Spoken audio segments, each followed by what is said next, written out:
अस्सलाम वालेकुम व्यूअर्स, मैं हूं समीना पाशा। उम्मीद है आप लोग खैरियत से होंगे। व्यूअर्स, कुछ अहम खबरें और अपडेट्स लेकर इस व्लॉग में आपके सामने हाजिर है जनाब। खबरें इंपॉर्टेंट हैं क्योंकि अब बाकायदा तौर पर इमरान खान साहब ने जो आर्मी चीफ को खत लिखा है उसका मतन जारी कर दिया गया है और पाकिस्तान तहरीक इंसाफ के ऑफिशियल ट्विटर हैंडल से और इमरान खान साहब के ऑफिशियल ट्विटर हैंडल से ये जो सारा खत है, खुला खत, इसको जारी कर दिया गया है, पब्लिक कर दिया गया है अवाम के लिए। तो ये खत जो है क्यों इम्पोर्टेंट है और इस खत के ऊपर किस तरह का रद्द-ए-अमल आ रहा है, ये तमाम चीजें इस व्लॉग में डिस्कस होंगी। इसके साथ साथ जी बात करेंगे कि एक और अहम खबर इस हवाले से कि जो एहतजाज हो रहा है उसके सिलसिले में क्या क्या तैयारियां हो रही हैं। अली अमीन गंडापुर साहब ने आज एक इंटरव्यू दिया है, उनकी बहुत इंपॉर्टेंट बातें हैं ये, और इनके इंटरव्यू के तनाजुर में जरा चीजों को जायजा लेने की कोशिश करेंगे और फिर ये भी बात करेंगे कि किस अंदाज से हामिद मीर साहब ने भी कुछ इंकशाफात किए हैं इंटरनेशनल प्रेशर की। जब हम बात करते हैं तो उन्होंने क्या बताया है, इसके ऊपर भी बात करेंगे और फिर आपको बताएंगे कि फौज की तरफ से मालूम नहीं कि कौन रिप्रेजेंट कर रहा है या कौन नहीं, क्योंकि आजकल खुद साख्ता लोग बहुत सारे तर्जुमान बने हुए हैं, लेकिन कुछ 2-3 लोगों के जो स्टेटमेंट सामने आए हैं वो बड़े अजीबोगरीब हैं, जहां पर ऐसा लग रहा है कि इमरान खान से तो चलिए आप तनकीद कर लीजिए, लेकिन दूसरी तरफ आप तनकीद को बिल्कुल कुफर के फतवों में बदल दें, तो ये तो एक बड़ी अजीबोगरीब सूरत हाल है। तो इसके ऊपर भी थोड़ी सी बात करेंगे कि ये कैसी पॉलिसी है। आपसे रिक्वेस्ट है कि चैनल को सब्सक्राइब कर लें अगर अभी तक सब्सक्राइब नहीं किया। सबसे पहले बात करेंगे जी इमरान खान साहब के खत की। पहले से ही आज सुबह से जब ये पता चला कि इमरान खान साहब की तरफ से कोई खत लिखा गया आर्मी चीफ को, तो इसके ऊपर कयास आराइयों का सिलसिला शुरू हो गया। सिर्फ खत लिखने के खबर के ऊपर ही बहुत से जो खुद साख्ता फौजी तर्जुमान बने हुए होते हैं उन्होंने आके ढोल पीटना शुरू कर दिया कि जी खत लिखा है तो इसका मतलब है कि एनआरओ मांग लिया है, खत लिखा है तो इसका मतलब है माफी मांग ली है, खत लिखा है तो इसका मतलब है कि नजर करम के तालिब हैं इमरान खान, और खत लिखा है तो इसका मतलब है कि बस पाँव में गिर गए हैं। तो ये सारे उनके जो बयानिए थे ये फौरी तौर पर शुतरे बेमहार की तरह आपको सोशल मीडिया पर नजर आना शुरू हो गए। दूसरी तरफ जो पीटीआई के लोग थे उन्होंने इसका थोड़ा बहुत जिक्र जरूर किया कि इसमें कुछ मुख्तलिफ इवेंट्स के हवाले से बात हुई है और इस हवाले से भी बात हुई है कि इमरान खान साहब ने तजावीज दी हैं कि किस तरह से चीजों को बेहतर किया जा सकता है। तो दोनों तरफ से ये चीजें अपने अपने बयानिए के साथ चल रही थी, लेकिन जब खत सामने आया है तो फिर क्या चीजें पता चलती हैं उसको एनालाइज कर लेते हैं। पहली बात तो ये कि इमरान खान साहब ने जो पहला ही जुमला इसमें लिखा है खत में, वो सबसे ज्यादा पावरफुल भी है और इम्पोर्टेंट भी है। उन्होंने कहा है कि जी मुल्क भी मेरा और फौज भी मेरी, और एक तरह से फिर से उन्होंने ओनरशिप ली है इस सारे मामलात के बावजूद भी उन्होंने फौज की भी और मुल्क की भी ओनरशिप ली है।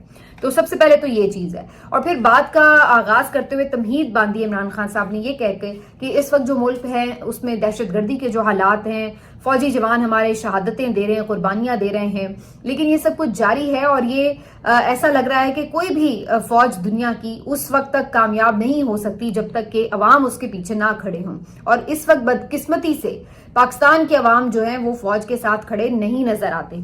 और फिर उसके बाद उन्होंने इसकी वजूहात भी बयान की हैं। जो आगे सारा लेटर का मतन है उसमें उन्होंने वो तमाम वजूहात बयान की हैं कि क्यों फौज से अवाम की दूरी पैदा हुई है और क्यों अवाम जो है वो फौज के उस तरह साथ नहीं खड़े जो पहले कभी हुआ करते थे। और उसमें फिर उन्होंने मुख्तलिफ रीजंस बताए हैं। पहला तो रीजन उन्होंने ये कहा है कि जनाब एक तो जो 8 फरवरी का मैंडेट चोरी किया गया उसकी वजह से एक बहुत ज्यादा लोगों में गम और गुस्सा पाया जाता है कि जिसको उन्होंने वोट दिया उसके बदले ऐसे लोग जिन्होंने एनआरओ लिए हुए थे उनको लाके मुसल्लत कर दिया गया और एक अर्दली हुकूमत बना दी गई। तो इमरान खान साहब समझते हैं कि इसमें जो एस्टेब्लिशमेंट का किरदार था उसकी वजह से लोगों को इस फौज के हवाले से जो तहफुजात थे उसमें इजाफा हुआ और फिर लोग इसकी वजह से जो थे वो फासले पर हुए। फिर इमरान खान साहब दूसरी जो इसकी वजह बताते हैं वो फिर ये कहते हैं कि जो जिस तरीके से एक पार्टी को कुचलने के लिए अदलिया की आजादी को सलब किया गया, जिस तरीके से पीका का ऑर्डिनेंस लाया गया ताकि जो सहाफी बोल रहे हैं उनको भी चुप करवाया जा सके, जो इंसानी बुनियादी हुकूक की खिलाफ वर्जियां होती चली गई पे दर पे, तो उसकी वजह से लोगों में मजीद एक इस बारे में रिएक्शन था और उसकी वजह से भी लोग जो थे वो दूर होते चले गए। फिर इमरान खान साहब कहते हैं कि मईशत भी इतनी खराब हुई है और उस पर भी जो हमें नजर आता है कि क्या उसमें इफेक्ट जो है वो नजर आता है कि लोगों का जब ज़ाहिर रोजगार खत्म होगा और ये सब कुछ फिर जुड़ा हुआ है सियासी अदम इस्तेहकाम से, तो उसका भी फिर जो हमें नज़ला है वो इसी तरह गिरता हुआ नजर आता है। साथ साथ फिर इमरान खान साहब मुख्तलिफ वाक़यात को कोट भी कर रहे हैं, लेकिन आखिर में आकर वो ये कहते हैं कि इन तमाम मामलात का हल जो है वो यही है। उन्होंने सारे वो गिनवाए हैं कि जिस तरह से कोर्ट पैकिंग की गई है, मनपसंद जजेस लाए गए हैं, जिस तरह से चीज़ों को कंट्रोल करने की कोशिश की गई है, पीटीआई को दीवार से लगाने के लिए, कुचलने के लिए जिस तरह से एजेंसीज का इस्तेमाल किया गया है, तो ये तमाम वो अवामिल थे जिसकी वजह से अवाम ने इन चीज़ों को पसंद नहीं किया और फौज और अवाम के दरमियान एक खलीज हायल हुई। आखिरी जो 4-5 लाइनें हैं वो बहुत इंपॉर्टेंट हैं, जिसमें इमरान खान साहब ये कहते हैं कि इन तमाम मसाइल का हल एक साबिक वजीर आजम के तौर पर मैं ये समझता हूँ कि हमें तजवीज़ भी करना चाहिए और उसमें कोई यानी बात करने में मुज़ायका भी नहीं होना चाहिए कि इस तमाम सूरत हाल का हल सिर्फ ये है कि फ़ौज अपने आईनी किरदार में महदूद हो जाए, हमेशा के लिए सियासत से अपने आप को दूर कर ले और जितना जो जहां जहां पे भी इंसानी हुकूक की खिलाफ वर्जियां, जुल्म सितम, ये सब इन सब चीज़ों से बाज आए और अपने आप को अपने आईनी किरदार में अगर फ़ौज महदूद कर लेती है तो फिर ये जो खलीज है अवाम के साथ ये कम हो जाएगी। बसूरत दीगर ये जो पूरा मामला है ये फॉल्ट लाइंस बन जाएंगे अवाम और फौज के दरमियान और मुल्क की सलामती जो है वो इसमें खतरे में पड़ी रहेगी। तो ये इमरान खान साहब ने एक बहुत, जैसे कोई बड़ा होता है, सरबराह होता है, घर का बड़ा होता है, तो वो जिस तरह समझाता है कि भाई ये चीजें हैं और इसकी रीजन ये है और इसको आप माने या ना माने लेकिन ये अपनी जगह हकीकत खड़ी हुई है और इसका फिर बाद में उन्होंने हल भी दिया हुआ है। अब ये जो सारा खत का मतन है इसमें एक वैसे रीजन इमरान खान साहब भूल गए या उन्होंने जिक्र नहीं किया। मुझे नहीं पता कि ये डेलिबरेटली नहीं इसका जिक्र हुआ या उन्होंने उनके जहन से मिस हो गया, ये मुझे आइडिया नहीं है, लेकिन 26 नवंबर के वाकयात का इसमें जिक्र नहीं हुआ।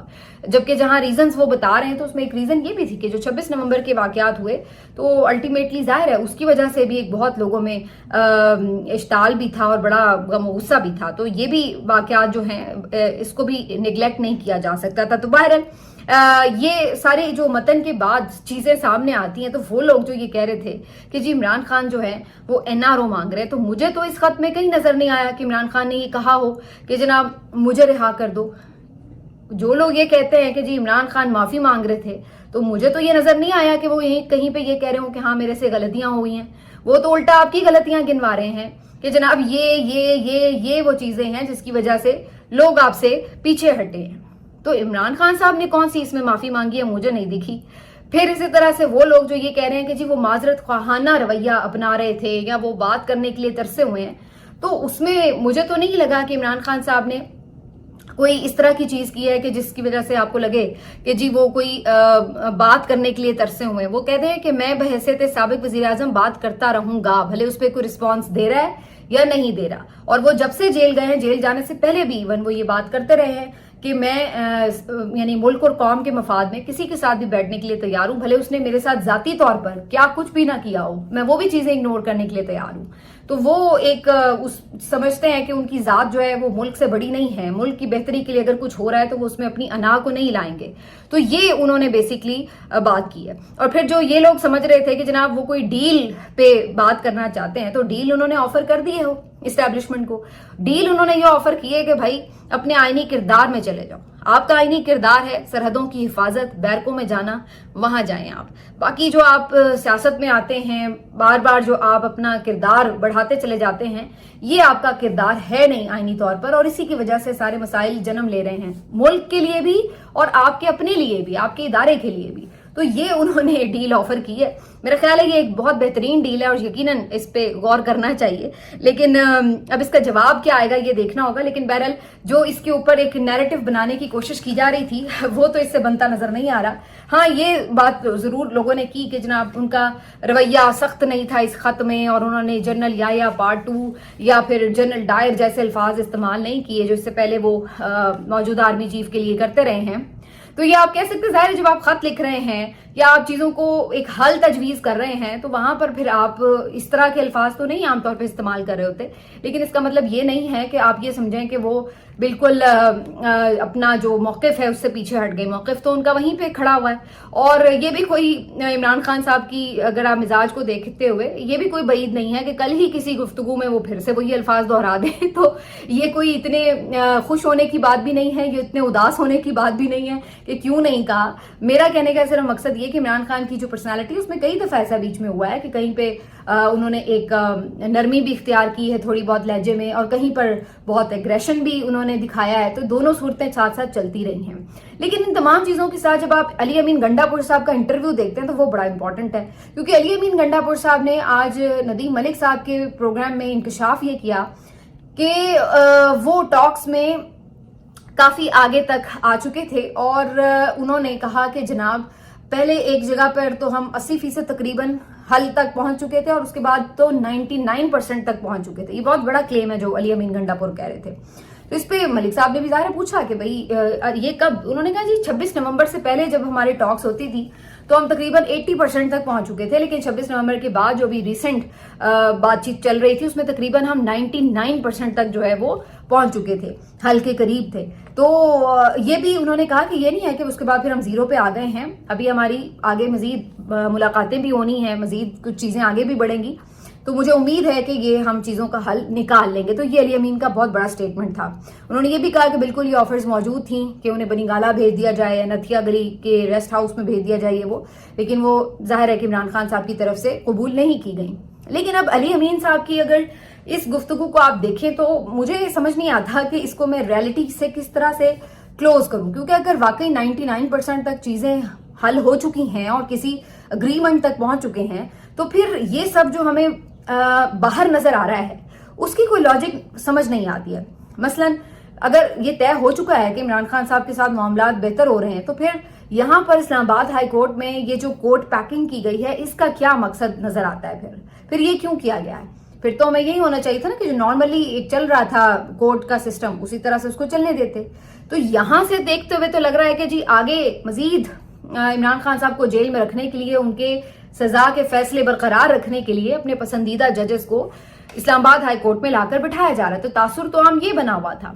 तो अगर ये बात है कि जी मामलात बेहतर हो रहे, तो हमें वो बेहतरी कहीं दिखती क्यों नहीं है? हमने नहीं देखा कि यास्मीन राशिद साहिबा कोई किसी ने रिहा कर दिया हो, हमने नहीं देखा कि कोई पार्टी सिंबली वापस कर दिया गया हो, कोई मखसूस नशिस्तें मिल गई हों, हमने नहीं देखा कि किसी तरह ये जो अभी एहतजाज वगैरह की कॉल है तो उसके ऊपर ही कोई नरमी हुई हो, वो भी नहीं हो रही। अभी एहतजाज की कॉल दी हुई है, लेकिन अब आप सुनना शुरू हो जाएं कि स्टेटमेंट्स क्या चल रहे हैं, रेड्स होना शुरू हो गए, गिरफ्तारियां हो रही हैं, और फिर ये अब जो है इसकी इजाजत भी नहीं मिलेगी यकीनी तौर पर। तो ये सब कुछ देखते हुए तो लगता नहीं है कि माहौल में कोई तब्दीली आई है।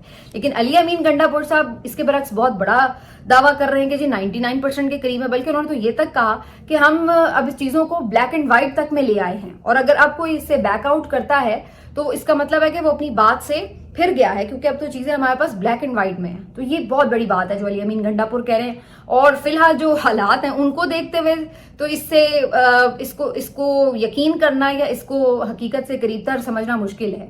मैं ये नहीं कह रही कि बिल्कुल कोई बात नहीं हो रही या कोई प्रेशर नहीं है, और वाकई बातचीत का प्रेशर भी है, सारी चीजें हैं, लेकिन क्या इतने आगे तक बातचीत चली गई हुई है, इस पे मेरी तो कम से कम अक्लो फहम में ये बात दिखती नजर नहीं आती। बाकी देखते हैं, अगर कुछ चीजें बेहतर हुई तो अगले एक आध महीने में नजर आना शुरू हो जाएगा। लेकिन ये हैरत अंगेज है कि अगर चीजों को बेहतरी की तरफ लेके जाना है तो दूसरी तरफ इतनी अत चुक के इस तरह से अपॉइंटमेंट्स और जजेस की जो भर्तियां हैं वो करने की तो कोई जरूरत और वजह नजर नहीं आती। और जैसे मैंने अभी एहतजाज की बात की है, आलिया हमजा साहिबा ने पहले जो डिप्टी कमिश्नर साहब होते हैं या डीसी एसी जो इंतजामिया होती है उनको किया हुआ था रिक्वेस्ट कि जी हमने जलसा करना है, कोई जवाब नहीं आया। अब उन्होंने हाई कोर्ट में बाकायदा पिटिशन कर दी है जो कि आज सुबह सुनी भी जाएगी, उसकी समाअत होगी।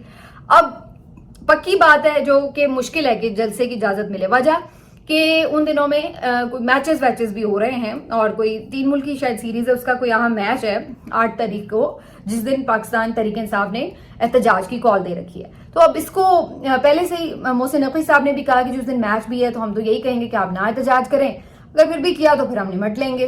तो अब कहने का मकसद ये है कि एक तो पहले उनके पास एक रीजन है, और उनके पास माशाल्लाह हर दफा कोई रीजन होता है। कभी वो शंघाई कॉन्फ्रेंस आ जाती है, कौन सी वो जो है वो समिट जो आई हुई थी, اس کے بعد کبھی جو ہے وہ کوئی ملک کا دورہ کرنے آ جاتا ہے کوئی بھی صدر یا وزیر اعظم وغیرہ. اب تیسرا ان کو موقع مل گیا کہ جی اس دن میچ ہے لہٰذا احتجاج نہ کریں. تو ہر وقت کچھ نہ کچھ ہوتا ہے جب انہوں نے کوئی احتجاج کرنا ہوتا ہے تو ان کو روکنے کا بہانہ ان کے پاس پہلے سے تیار ہوتا ہے. حالانکہ اگر دیکھا جائے تو بھائی میچ تو اسٹیڈیم میں ہونا ہے اور جلسہ جو ہے وہ مینار پاکستان میں ہونا ہے. تو قذافی اسٹیڈیم اور مینار پاکستان میں خاصا فرق ہے, مطلب بہت دور ہیں دونوں. اور میرا نہیں خیال ہے کہ جو کہیں سے راستے میں جو ہے وہ دونوں کو ٹکرا سکتے ہیں آپس میں, جلوس اگر گزر رہے ہوں. جلسہ کرنے لوگ جا رہے ہیں, جلوس کی صورت میں جانے کی ضرورت بھی نہیں ہے انہیں. تو اگر آپ اجازت دیں تو ایک جگہ پہ ہی کر رہے ہیں, وہ کون سا پورے شہر میں راستے بلاک کر کے بیٹھے ہوئے. اگر آپ بلکہ انہیں اسپیسیفکلی جگہ دے دیں تو وہ زیادہ بہتر ہے. پھر تو پورا شہر بلاک کرنے کی ضرورت ہی نہیں ہوگی, نہ پولیس کو آپ کو تعینات کرنے کی ضرورت ہوگی. آپ انہیں جگہ دیں, تھوڑی بہت جو ان کو سیکورٹی چاہیے وہ دیں, وہ جائیں اپنا جا کے جلسہ ولسہ کر لیں. لیکن انہوں نے ایسا کرنا نہیں ہے اور انہوں نے کہنا ہے کہ جی میچ کی وجہ سے جی ہم آپ کو جلسے کی, حالانکہ ان دونوں کا تعلق نہیں ہے. نہ تو وہ جو کرکٹ ٹیمز ہیں انہوں نے آ کے مینار پاکستان میں میچ کھیلنا ہے, اور نہ پی ٹی آئی جلسے کے لیے کوئی قذافی اسٹیڈیم کی وینیو مانگ رہی ہے. وہ مختلف جگہوں پر ہیں تو کیے جا سکتے ہیں ایسے ایونٹس, لیکن بہرحال جب مسئلہ ڈالنا ہو تو آپ کو پتا ہے پھر کسی بھی بات پہ ڈالا جا سکتا ہے. تو اب یہ چیزیں ہیں, اور اس کے بعد جو ہے اس میں پھر ظاہر ہے اب رکاوٹیں بھی ہوں گی, گرفتاریاں بھی ہوں گی, اور پوری انہوں نے ناکہ بندی بھی کرنی ہے. تو سختی تو یہ کریں گے اپنے طور پر. مریم نواز صاحبہ کے انڈر جو اس وقت پنجاب پولیس کی فستائیت ہے اس کی تو کئی مثالیں جو ہیں وہ ہم دیکھ ہی چکے ہیں. تو ہمیں تو کوئی اس بارے میں خوش فہمی نہیں ہے کہ اس دفعہ کچھ یہ ڈفرینٹ کریں گے. اگر کریں گے تو یہ ایک سرپرائز کی طرح ہی ہوگا ہمارے لیے تو, لیکن فی الحال ہمیں تو ایسا کچھ دکھائی دیتا نہیں ہے. تو یہ ساری چیزوں کے بعد جو ایک اور امپورٹنٹ معاملہ ہے جس کے اوپر بات کرنی ہے مجھے جی, وہ ہے کہ جو دوسری طرف ہم جو بات کر رہے تھے نا کہ بیانیہ جو ہے عجیب لوگ جب آ کے اٹھ کے عجیب و غریب طریقے سے ڈیفینڈ کرنے کی کوشش کرتے ہیں تو وہ الٹا فائدے کے بجائے نقصان کرتے ہیں. مثال کے طور پر ابھی چند دن پہلے ایک D G I S P R کے ساتھ علماء کرام کی جو ہے وہ ایک سٹنگ تھی. اس میں جو ایک مولوی صاحب تھے وہ بیٹھ کے جس طرح شان میں قصیدہ کر رہے تھے, قصیدہ گوئی کر رہے تھے کہ جی آئی ایس پی آر جو پہلا تھا وہ تو نبی کریم صلی اللہ علیہ وآلہ وسلم کے دور میں بنایا گیا, اور پتہ نہیں ایک مقدس پیشہ ہے, اور پتہ نہیں آپ کیا, مطلب فل اس میں جو تھا وہ اس کو مذہبی ٹچ دینے کی وہ مولوی صاحب جو تھے وہ کوشش کر رہے تھے. مجھے نہیں پتا کہ اس قسم کی کوشش سے وہ کیا حاصل کرنا چاہ رہے تھے. تو لیکن انہوں نے جو ہے وہ اس چیز کو جس طریقے سے پورٹرے کیا تھا اس سے میرا نہیں خیال ہے کہ کوئی فائدہ ہوا, بلکہ سب لوگ اسی بات پہ کر رہے تھے کہ جب سیاستدان بھی کوئی دین کے معاملات کو بیچ میں لے کے آتے ہیں تو اس پہ بھی لوگ تنقید کر رہے ہوتے ہیں کہ جی آپ مذہبی ٹچ کیوں لے کے آ رہے ہیں. تو پھر یہاں پہ بھی لوگ یہ بات کرنے شروع ہو گئے. اسی طرح سے پھر میں نے یہ زید حامد صاحب کا بھی ایک کلپ دیکھا. ویسے تو وہ بس ایک ارریلیونٹ سے بندے ہیں, لیکن بہرحال وہ بھی کچھ اسی طرح فتوے دے رہے تھے کہ جو پاک فوج پہ تنقید کرے وہ تو خدا نخواستہ کوئی مشرک ہی ہو گیا ہے, اور وہ جناب یہ ہے وہ ہے, بڑے بڑے لفظ استعمال کر رہے تھے ان کے لیے. تو یہ بھی ایک عجیب و غریب صورتحال تھی کہ بھائی خدا کے بندے پاک فوج میں بھی انسان ہی ہیں, تو آپ کس طرح کے الفاظ استعمال کریں. ایسے لوگ فائدہ کرنے کے بجائے الٹا نقصان کرتے ہیں کہ آپ اس طرح کی بونگیاں مار رہے ہیں کہ بھائی کوئی خدا کی بات تھوڑی ہو رہی ہے کہ جس کے ساتھ کوئی شریک ٹھہرا دیا تو آپ کہہ رہے ہیں کہ جی مشرک ہے. تو یہ کس قسم کا بیانیہ بنانے کی کوشش ہے. اس طرح کی جو چیزیں ہیں میرا خیال ہے الٹا یہ عجیب سی ایک ایٹماسفیئر کو جو ہے وہ بنا دیتی ہیں, اور مجھے نہیں سمجھ میں آتا کہ اس کا مقصد کیا اور کیوں اس کو پھر لوگ ہائی لائٹ بھی کر رہے ہوتے ہیں. لیکن بہرحال یہ دونوں جو باتیں اس کے اوپر تنقید اپنی جگہ ہو رہی تھی. اور آخر میں تھوڑی سی بات کریں گے حامد میر صاحب کی, جنہوں نے آج ارشاد بھٹی صاحب کے ساتھ انٹرویو میں یہ انکشاف کیا کہ جی جو کیا اسے کہتے ہیں, ابھی یہ یورپی یونین کا وفد آیا ہوا تھا جب انہوں نے مختلف حکام سے پاکستان میں ملاقاتیں کی, تو اس کے بعد ان لوگوں کی بھی ملاقات ہوئی. اور حامد میر صاحب کہتے ہیں کہ جو حکام نے ان کو مختلف معاملات کے اوپر بریفنگ دی ہے, ملٹری کورٹس کے حوالے سے, انسانی حقوق کی خلاف ورزیوں کے حوالے سے, پیکا کے اسی دن مزے کی بات ہے کہ وہ ادھر سے وفد آیا ہوا ہے, اسی دن انہوں نے پیکا جو ایکٹ ہے وہ منظور کرا لیا. تو صحیح طور پر انہوں نے کہا کہ جی ہاں جو آپ بات کر رہے ہیں آ کے جو آپ کے کنسرنز ہیں وہ بالکل ٹھیک ہے. یس دیکھیے ہم نے آج ہی صحافیوں کی زبان بندی کے لیے بھی یہ کام کر دیا ہے, تو یہ اتنے عقل مند ہے. تو بہرحال انہوں نے کہا کہ ان تمام چیزوں کے اوپر جب میری ان سے گفتگو ہوئی تو حامد میر صاحب کہتے ہیں کہ مجھے نہیں لگا کہ حکومت کے ورژن سے وہ مطمئن ہوئے ہیں. بظاہر ایسا لگا کہ وہ غیر مطمئن تھے جو حکومت نے انہیں بتایا, اور جو معاملات یہاں پر جیسے چل رہے ہیں اس کے اوپر ان کے تحفظات برقرار تھے. تو یہ وہ چیز ہے جو میں نے آپ کو کچھ دن پہلے بھی کہی تھی کہ जिस तरीके से यानी वही बात कि आके लोगों से मिल रहे थे, तो ये कोई ये नहीं कि इनको लोग बड़े खराज तहसीन पेश करने आए हुए हैं, ये अपने कंसर्न्स ही शो करने के लिए डेलीगेशन आया हुआ था। और अल्टीमेटली यही बात जो है उसकी हामिद मीर साहब ने तस्दीक भी की है कि वो इनकी जो सफाइयां हैं, वजाहतें हैं, उनसे मुतासिर नहीं हुए और उन्हें रद्द ही किया है। बहरहाल इंटरेस्टिंग टाइम्स हैं जी, आगे अल्लाह ताला मुल्क के लिए बेहतर करे, लेकिन चीज़ें बाजुकात होती कुछ हैं और पीछे कुछ और चल रही होती हैं। तो देखते हैं आने वाले दिनों में क्या वाकई चीज़ें हैरत अंगेज तौर पर बदलेंगी। इस बारे में आपको रिपोर्ट करते रहेंगे। अपना ख्याल रखिए। अल्लाह हाफ़िज़।